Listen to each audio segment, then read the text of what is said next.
Hello, everybody, and welcome to the Crypto Hipster Podcast. This is your host, the Crypto Hipster, Jamil Hassan, where I interview founders, thought leaders, executives, entrepreneurs, co-founders, artists, musicians, you name it, all over the world in crypto and blockchain. And today I'm really excited about this interview. I have an amazing guest.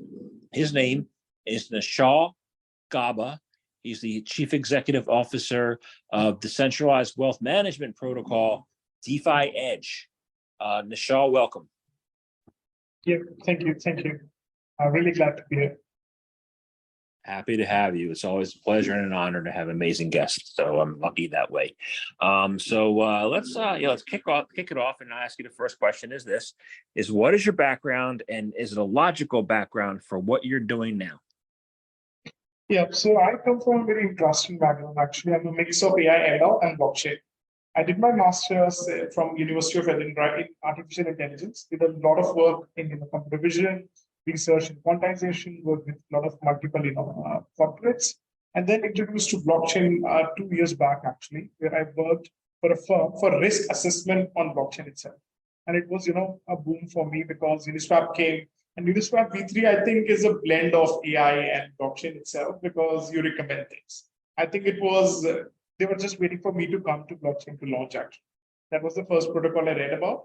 So my background went from designing backtesting engines, understanding the data natives, how blockchain works, the data is coming, the gaps itself.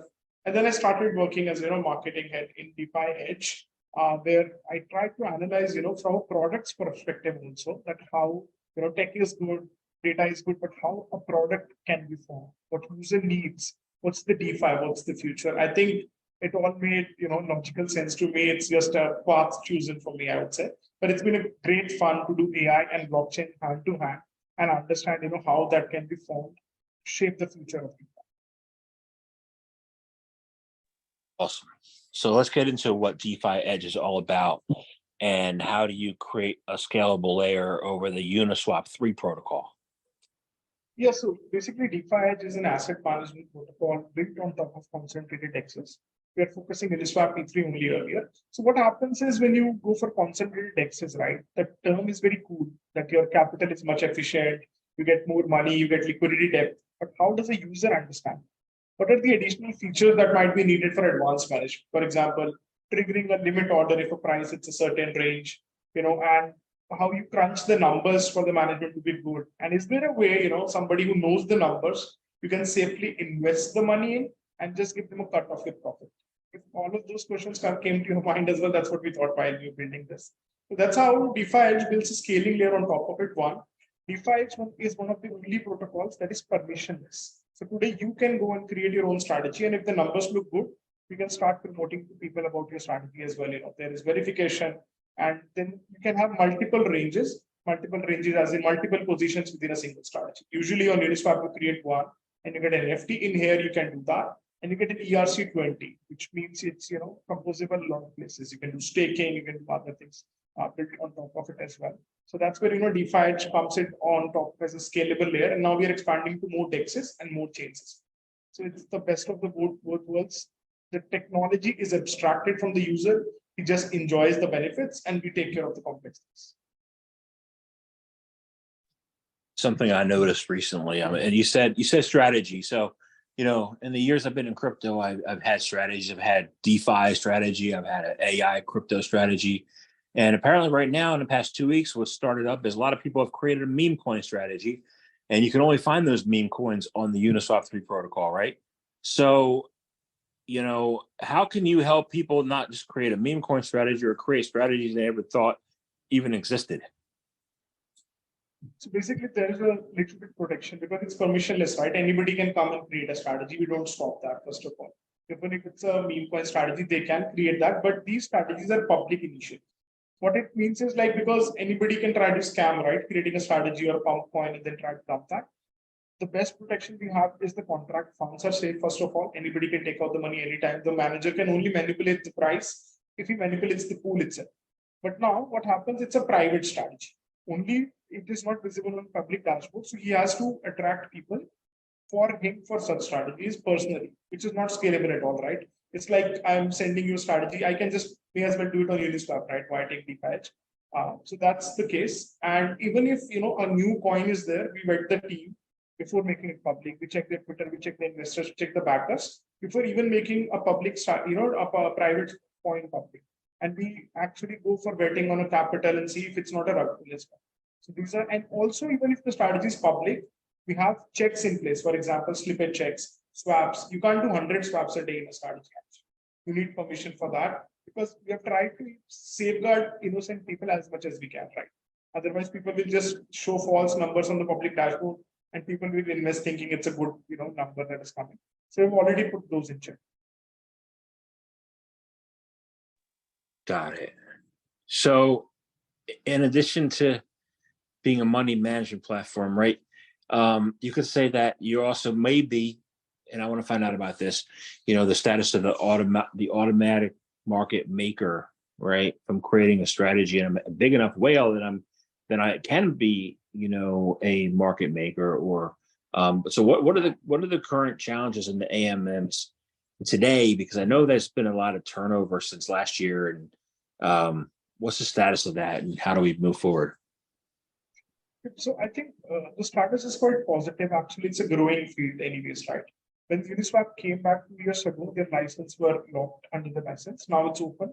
So what has happened is a lot of protocols, first of all, has made one major shift in AMMs. It's all about concentrated liquidity now. Now, what is happening is that constant liquidity, you provide the changes, more depth is there, but they felt, there might be some built-in things that might be there. For example, limit orders. So PancakeSwap is trying to, have that inside that AMM already. It's a concentrated DEX. And also a lot of working has been done on the formulas part itself. For example, on UniSwap, you have only 4 kinds of fee tiers. For example, 0.3 when you swap and other kind of limitations. Now people have come up with a lot of formulas for dynamic fees, like what the fees should be. For example, if you're aware of Velodrome, you can bribe actually to see what kind of APR is coming. So there are now innovative methods and allowing more freedom to people. And it's a pick and choose thing, right? It's not just that one is superior, the other is not. It's just that people are trying to see that how the user can have more freedom on top of it. So the direction is definitely moving towards that, with these kind of implementations. Algebra is coming up with its own contracts. If you see Camelot, these kind of exchanges are also coming on these contracts. So what happens is people want flexibilities. Over 2 years, they have realized how concentrated DEXs slowly are working, what are some of the things user needs, and why not have them, in place for the user for more reasons. Yeah, I think the other aspect of it is always the limitation of the infrastructure on blockchain itself. Because now what is happening, it's a different revolution that is coming for different types of chains, or you can say layer 0, CK sync. So now it's more compatibility going towards that as well. And that's where, I think more of the adoption has to be seen as well, like how these things will happen, because the transaction rates vary. Although there is security, there are other things also. And when you talk about DeFi and financing, right, the rate at which your transaction can get on, and the other kind of things you have to consider for the underlying infrastructure, I think that's where it needs a little bit of more work. I can just give you a hint. I'm not sure if that would be the perfect solution, but I have talked to a few protocols now. The next wave of implementation is more about, hybrid. Hybrid means you do a lot of complex computations off chain and just put it, the few transactions that you have at a faster rate on chain actually. So if I want to, invest in what ranges I should invest in, for example, in traditional finance, you have so many big engines, right? You do a lot of computation, you have so many servers, you try to be near the place itself, right? There are so many complex things. But in DeFi, that has still to come, right? It has its own thing. So I think infrastructure management, speeding of transactions, these kinds of things will be a little bit, which can use help. For example, if you try to launch a strategy earlier, maybe you can say a few hours ago, it was $1,000 to launch in one day because of the gas. So these are still some things, it sounds cool that your strategy will rebalance automatically, but what if the gas is 10 times higher? So I think that's where these have to go on. But formula, research, adoption, they are like top notch at the moment. They're racing by knots, not even more. Let's talk about that gas. Right now it's high. Certain times, like when the NFTs first started booming, it was really high. And then recently with the meme coin boom, the gas fees are high again. How do you use that hybrid approach to reduce those fees so that it can be more affordable to the regular users? How can you fix that? Yeah, so I think the approach most of the people have taken right now is to have longer ranges. So there is less need of rebalancing at the moment because, as you see, it's a blockchain thing, right? You can't control the gas. For example, if you want, suppose, to buy an NFT and you really want it within that hour, and really a boom or event happens, there is nothing you can do to stop it. The only thing is we can reduce the need for that, right? And it's a very variable factor because raising of a gas can have different kind of assets. For example, when Arbitrum did their airdrop, could hardly access the network, and for a few minutes the gas was beyond range. So I think it's not something you can reduce the transactions. Maybe you can have lesser computations, lesser operations on chain because the gas is actually an equivalent of your computations. But it depends on the application basis. That's why I'm not saying this is the best solution because it depends, right? Because as I gave an example that a lot of DEXs are trying to have a lot of things on chain, orders, built in everything. So these do come up with that higher gas as well. Not cumulative, but at least that is the case, right? You must use their feature, and if it triggers, you have to pay the gas. So I think that's you can say still hitting a moving target. There is no fixed solution to that because it's not the protocol that is pushing the fees high; it's just the network itself. Great. So, okay, I understand. Just let me ask you this. How is the adoption of UniSwap 3 directly impacting DeFi users? I think it is impacting it in a major way. If you see, UniSwap has led the research a lot, and now there are a lot more contenders coming in as well. But since what happened, and it has two-way kind of factors moving it. One was a little bit of bad name came to the CeFi space, as a lot of events happened. So on top of that, people wanted to have freedom of their money, that nobody's stopping them, from taking out the money. That's one factor that really moved people to explore DeFi. And when you move to a place, you'd see, what's the capital efficiency you can get, right? Who can make me more money, who is much more safer, and where I can have control over my money. So I think that's where Uniswap's V3 concentrated research came up with. And the best, testament to that is a lot of other protocols have now launched concentratedly. As in, launching their own ranges with these modifications. So what happens is once you start seeing good numbers, safe funds, good, kind of management, a lot of protocols building their adoption on Uniswap V3, because a lot of protocols are tested by, where they're holding liquidity, are they having pools, is community putting money in there? So I think that's where Uniswap V3 played a key role. For example, if I open a project today and you have a token, but it's not on any community trades, there is always some, fishy air you feel around it. If it's a major protocol, active community, and you see it on, Uniswap V3 and other major DEXs, you always feel that is good, right? So that's where it has, built a lot of authenticity and the safety the user wanted internally. That okay, usually they are, very heavily audited as well. So you feel that funds are safe here. First of all, that's the highest priority. And then, we can start going for protocols like DefiEdge and other asset management protocols when you want higher yields. But the inbuilt, you can say the fuel, the mechanism is in Uniswap V3. So I think it has been a leader to drive that innovation. And others also, not just this, you have Aave, you have, these kind of lending protocols also.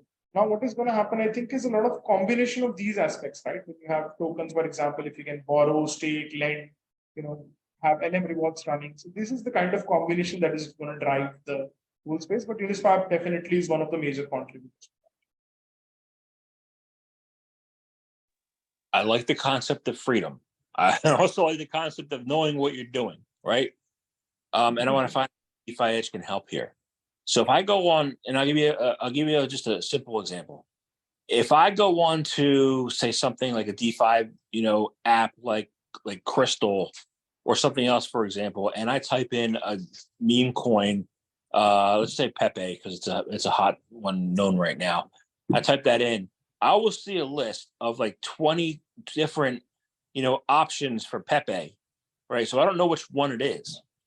But if I go into my Uniswap 3, app, I'll see one option for that. So and you said safety and security, right?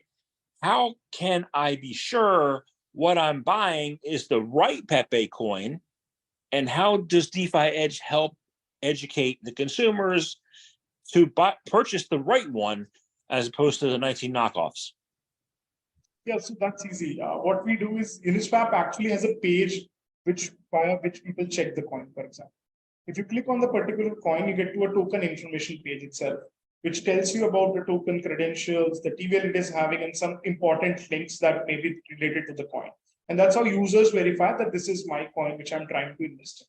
What we have done is I've already used their SDK, and any strategy you go on DefiEdge, there is a token information section. When you try to invest, it gives you the information about the specific one, and we're actually using UniSwap as a source as well. To be sure that the person, just doesn't invest in anything else. And even if I create a meme coin pool, right, nobody can stop the name from popping up. But it would have first the token symbol, the other, the token informations, because token symbol is an important aspect. People think it's just an icon, but usually these icons are pushed via Trust Wallet. And Trust Wallet will only list the coins when you have a certain criteria. Like if you have reached a certain number of users and things like that. That's why these mechanisms are so intricate and inbuilt that if you're not seeing that symbol, that maybe is wrong with that coin as well. Or it is a very new coin that has not been helped. So it's an ecosystem. It's not like the central things don't help. If the Trust Wallet has that, and that's where UniSwap also pulls the icons. If it doesn't have an icon yet, it doesn't have a description yet, it means it might be a different coin that you're trying for. But if it's listed on UniSwap, we are pulling from there as well. So we are definitely into it, because usually what happens is an innocent user should never suffer any kind of a loss just because he clicked a button wrong. So we're trying our best to stop that, put as much information as you can. If you see, we have a very detailed strategy page, project, asset, ranges, as details about the manager itself. They can verify the Twitter as well, and you can check them out if they are from a bigger firm and they want to manage money. So we have tried to build the aspect around it as well, but we have still kept it the way community should be, open to all. So your tools not only allow for the trading, but they allow for the analysis and the understanding about what they are building for the platforms. Yes. Awesome. I like that a lot. That sounds really cool. So how can, let me shift a little bit here, but not really. How can blockchain projects, not the retail user, but how can blockchain projects benefit from creating their own decentralized exchanges? And why might that be a solution to potentially to overreaching regulatory government agencies? Yes, so I'll answer that in two parts. First, I think a lot of good news came around DeFi by the agencies a little bit, because these a lot of regulatory measures are already taken itself in a decentralized space. You are not suggesting the user, you are not pointing the user, you are not recommending a user to invest in a particular thing, you are not offering any kind of financial advice, and the funds are non-custodial, so they are safe. User can take it out anytime as well. It's just that you're offering a service. So that actually natively itself, DeFi answers a lot of regulatory questions that might be the case as well.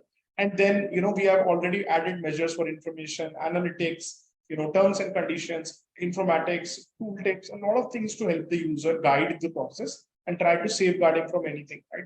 But at the end, it's his decision, right? If you want to buy a coin and you're very convinced about it, it's there, but no misinformation should come through the platform itself.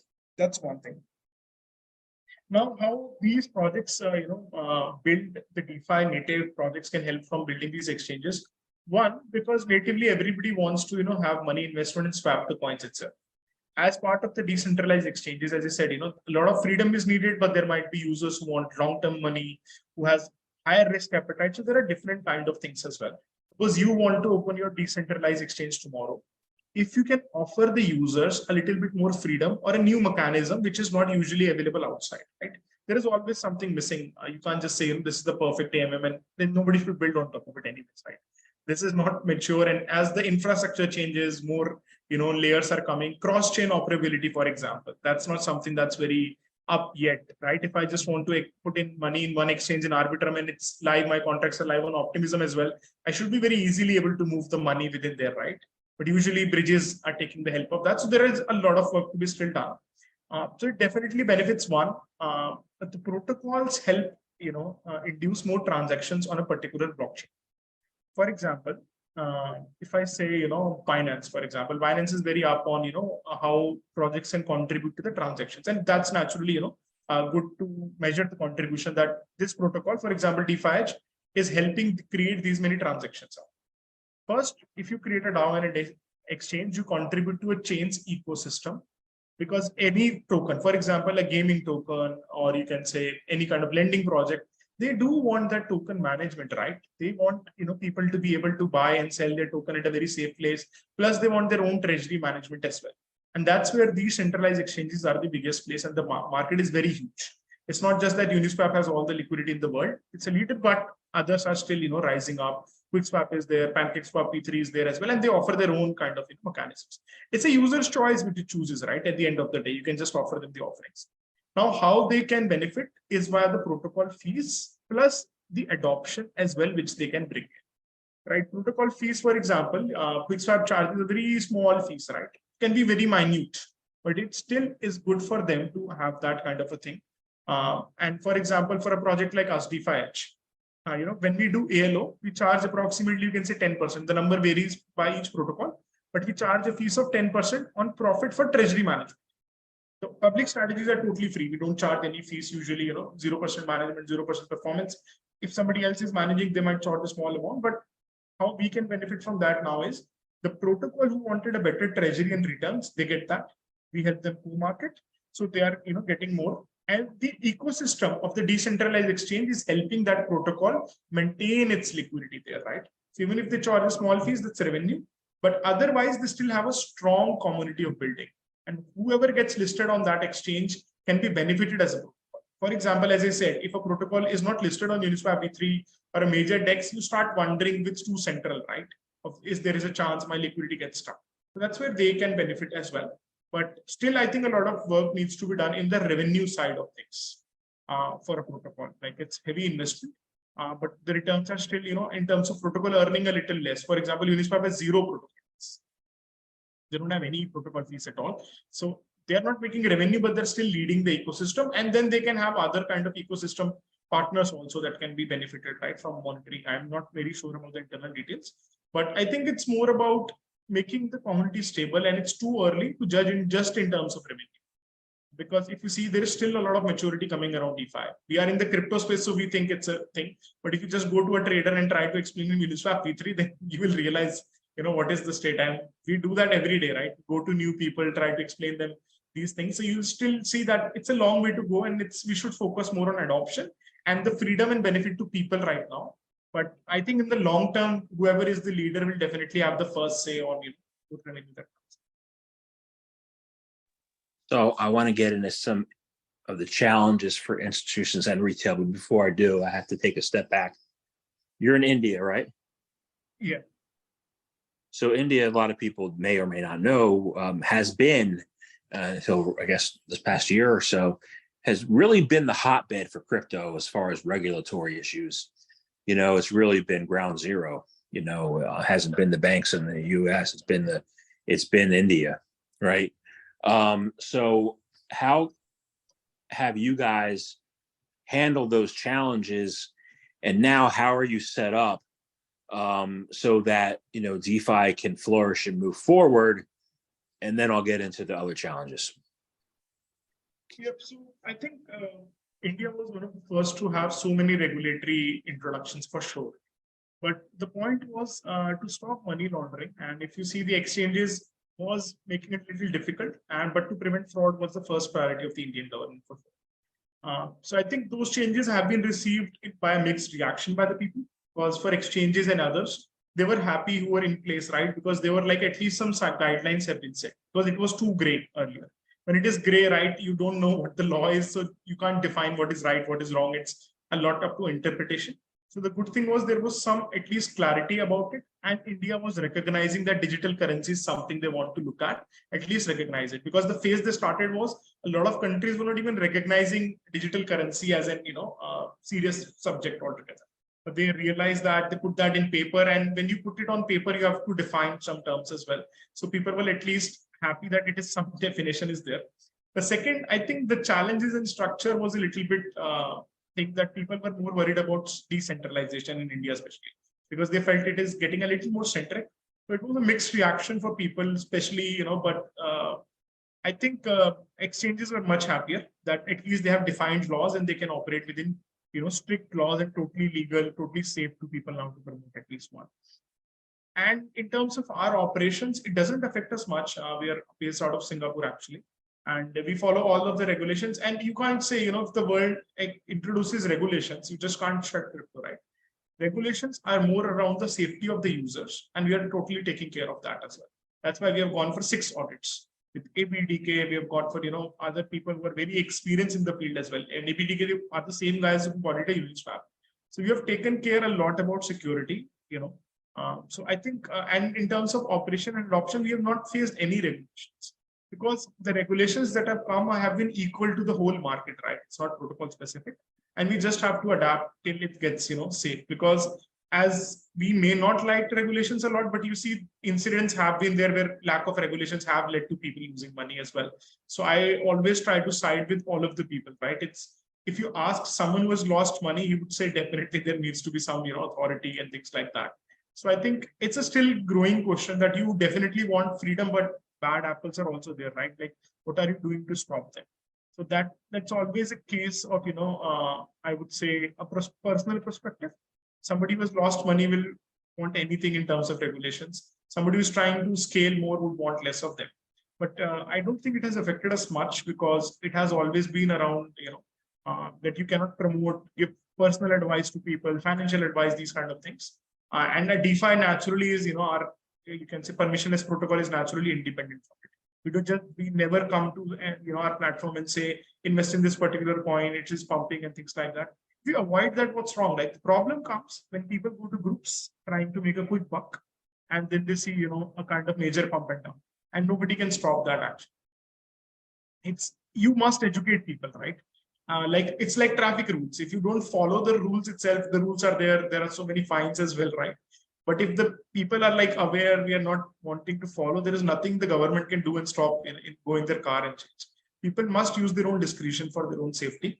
I think a lot of crypto education would be a better term, to pass to people than regulation itself, because regulations have come from incidents like a lot of scams, things like that. You see, if once I was sleeping, actually, I was almost half asleep and I pressed 2 wrong buttons. I lost $800 altogether just while I was sleeping. There is no now, if you see, there is now more around that coming. That's why people are loving it. For example, now there is account security transactions in waiting for you to have another approval, right? If you have given it account security, more account abstraction security is coming. Why it is coming? Because they felt this is the next need of the things as well. So if you see, we accept new changes very readily, but those changes are required, right? Security is required now. If it is perfectly fine, why is security be the next big thing people want to have, account identity? Gitcoin came up with Gitcoin passport for identity across things as well. This is still a growing field. It's a great field, blockchain, but we must admit it's still a growing field. And, when a government looks at it, because I am a part of, Indian government's committee for artificial intelligence also, when they look at it, they also not just look at the application, they look at the safety of the people as well. I think that's where people mess up that. Suppose I make you a regulator tomorrow, right? Then you will also, I think the same, that your highest priority will be how to ensure safety of the people and stop misinformation in this field as well. So that's where regulations, I think, is still a touch and go between the government and the people outside. But it will take some time to settle before there is a proper structure. And crypto Web3 is more properly defined across the globe as well. Right? It's still very irregulated across countries, right? If you go in one country, it's different in another. So I think that's where it can be there, because if you see Dubai, it's pushing a lot of things ahead. Dubai is also becoming a hotspot, and a lot of companies from India moved to Dubai actually. To answer your first thing as well, that to regulate that, they started operating from Dubai as well, just to have ease and have teams in India. So it's always the case, which country supports as well. But hopefully in 2 years, we'll have more standardization across governments as well around this subject. Sorry, awesome. That went a little long actually, but I wanted to cover, as this was a very important aspect. No, it's perfect. Thank you. So my follow-up on that is this, you talked about retail, you talked about protecting consumers, you talked about institutions, right? And you mentioned this word early on, you said hybrid. How could a hybrid approach help and benefit both those institutions and retail? I think hybrid approach, what happens is, first of all, it definitely helps in the computation part and also starts helping some of the more mature capabilities usually a Web2 cloud may have.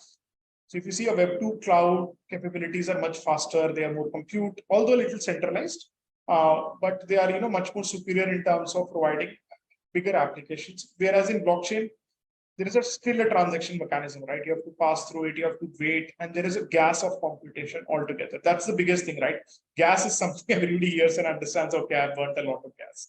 So, so I think that's where the hybrid approach definitely helps. If they can have a semi-transparent system or at least a transparent centralized structure that can do the computations faster, can leverage, the lower gas cost and just push all of the transactions in a batch. And this is already being implemented a lot of places in, GK, that even L2 rollups, right? That what is happening is they're doing a lot of computations and then just pushing as a batch altogether. So this is naturally the way infrastructure is supposed to scale. You can't scale how fast you can make your machines. You just can't always invest in bigger machines to make the computations faster. You just have to see, how we can make the process. Because in blockchain, you need, a lot of consensus. You need votes to pass. Now, zero knowledge reverses that mechanism, and it's like if nobody disputes that, it's good to go.